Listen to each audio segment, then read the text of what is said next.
लोब्बा लाखिनानै दिनै जिथु सेरोजा मोसाखावरिफोरखौ लानानै बागुरुम्बा मोसानायनि जि जा जगार खालामदों बे आयनायाव जेरै जों गावनि मोखांखौ बा सेहेराखौ बा सावस्रिखौ सेबखांनाय नुयो थिग बिदिनो जोंनि हारिमु दिन्थिफुंनायनि गेजेरजों जोंनि माहारिनि गोग्गानो गोनां बाथ्रानि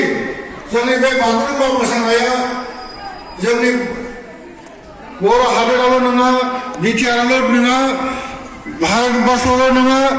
दुनियायाव जेरावबो बागुरुम्बा मोसानायखौ मोनथिगौ दा बेयाव साफ्रोमबो जायफोरा मोसाखावरि बिथांमोनहा अनजालिफोरा बागुरुम्बाखौ जोङो जि थांखि बा जोंनि जिथु बागुरुम्बानि जिथु ओंथि बे ओंथिखौ जोङो माब्लाबाबो खोमानो हानाय नङा आरो बागुरुम्बानि गुबै ओंथिखौ बुंथिगिरि बिथांनिसिम आङो गोसो गोरबोनिफ्राय थामहिनबा आफादनि जानानै थोजासे साबायखर बावहरबाय जाहाथे इयुनावबो जों बिथांखौ लोगो मोनबाय थागोन जोंनि ओनसोलनिनो सासे गोख्रों सानसुमै जोङो मोननो हादों बेनिखायनो जाहाथे जों अरायबो समाव जेब्ला बेबायदि मोनसे गोथार लायनाय थाबाय लोगोसे आं आरो खावलायबावनो नागिरदों नोंथांमोना एसे धৈर्य हमाव মই অলপ আৰু আপোনালোকক ধৈৰ্য ধৰি থিয় হৈ থাকিবৰ কাৰণে অনুৰোধ জনাম কিয়নো আমাৰ আজি এই যিটো আমাৰ ষ্টেচন আমাৰ বাক্সা জিলাৰে মাননীয়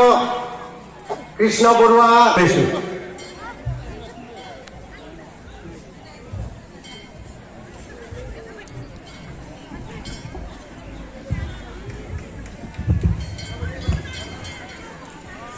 নমস্কাৰ আজি ইয়াত উপস্থিত থকা আজিৰ এই 1000 গৰাকী অৰ্গেনাইজাৰ্ছ সকল আজি ইয়াত উপস্থিত থকা আমাৰ অতি মোৰ মৰমৰ নৃত্যশিল্পীসকল অভিভাৱকসকল উপস্থিত থকা ৰাইজসকল আৰু মোৰ মৰমৰ অৰ্থাৎ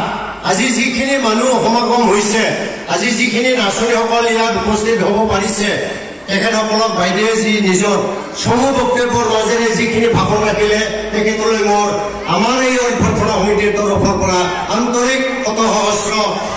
ধন্যবাদ যাচিছোঁ এতিয়া আমাৰ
जोबोद जोबोद गोजोनथाव बाथ्रा जोबोद जोबोद गोजोनबाय दिनैनि जोंनि जे